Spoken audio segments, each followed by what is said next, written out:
I promise you that this job is worthy of being your life's work.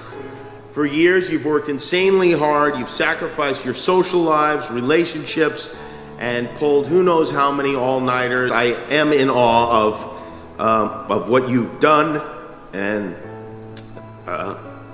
well, you've dedicated yourselves to helping others and to making their lives better and healthier and longer, and sometimes saving them altogether. Some people, of course, you won't be able to save, but every day you will be actively and specifically making this world a better place. And that's something a lot of people talk about, but you won't need to talk about it because you do it, and you'll be doing it, and you have my respect, my admiration, and my gratitude for that.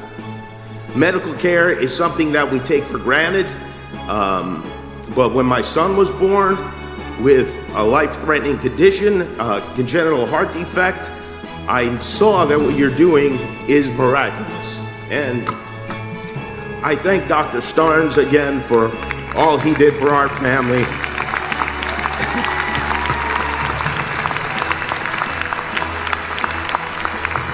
A friend of mine said, who's a doctor, said, medicine is magic for adults, and it is. It is magic that's made possible my son to have a healthy life and to grow and to even bite me on the nipple really hard last week for no reason at all. I did nothing to him. Medicine made that possible.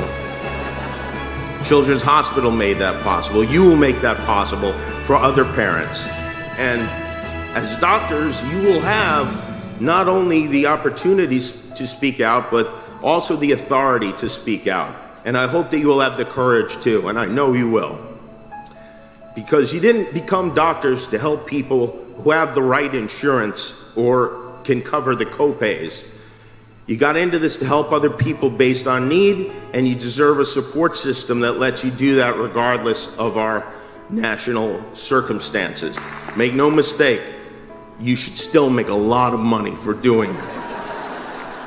There's no reason that shouldn't happen. You deserve it for working so hard and eating so much ramen all these years, and not even the top ramen, the bottom ramen. You deserve every penny you get. But do be kind, be compassionate, caring and understanding. Teach your patients. Doctor means teacher, right? Teach the techs and the students. Handle your fellow humans gently. And listen, that's really all we want, is we want a doctor to listen and act like he or she cares. We don't expect you to have all the, we do expect you to have all the answers. And by the way, after all the money you spent on school, you should have some of the answers, for sure. But if you don't, just fake it. We don't know what you're talking about. Just use words like dysphagia and we will nod. And my final piece of advice is this, is to take care of yourselves. You're going to be saddled with a lot of stress, taking care of others. People depend on you for their well-being and their lives. You'll be dealing with frightened, sometimes angry patients. The life you've chosen is consequential. You've been given the privilege of seeing people who were a few moments ago complete strangers, undressed and sharing secrets they've never shared with anyone else. And sometimes you have to give them terrible news.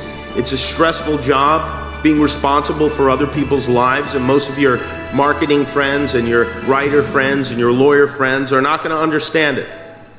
So lean on each other, because all of you will, in the next 3 to 7 years, have a hard time. It will be hard. Doctors need doctors too. Take care of each other and find a way to make time for yourself. Thank you for listening. Thank you for devoting your lives to this noble profession. Thank you for all the hard work you've done and the hard work you're going to do. Nothing is more important than this. I promise you that this job is worthy of being your life's work.